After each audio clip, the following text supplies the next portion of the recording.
তারিখ হচ্ছে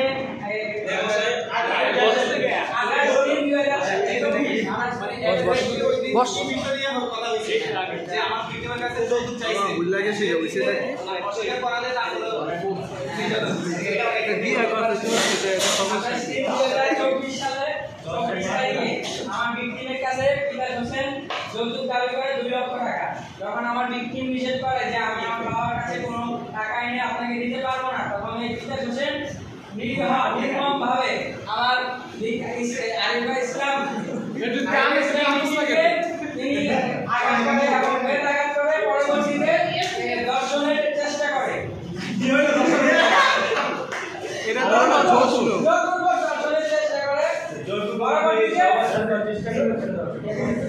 পরবর্তীতে আমার ভিকটিম এলাকাবাসী সাহায্য নিয়ে ওই বাড়ি থেকে ওই বাড়ি ত্যাগ করে এবং তার বাবার বাড়িতে অবস্থান করে। এখন আমাকে বলবেন যে ওই ঘটনার সময় কে কে উপস্থিত ছিলেন? ওই ঘটনার সময় ভিকটিমের ভাই, ভিকটিমের মা এবং হচ্ছে আরো আশেপাশে ভিকটিমের চাচা,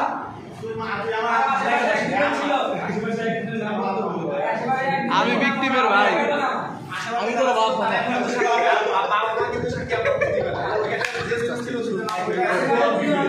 একজন হচ্ছে মোহাম্মদ আব্দুর রহমান, আরেকজন হচ্ছে তোমার নাম কি? মিসেস রাসেল ইসলাম। মিসেস রাসেল ইসলাম। পরবর্তীতে আরো 4-5 মাস পরে সময়টি 4-5 মাস গড়ায়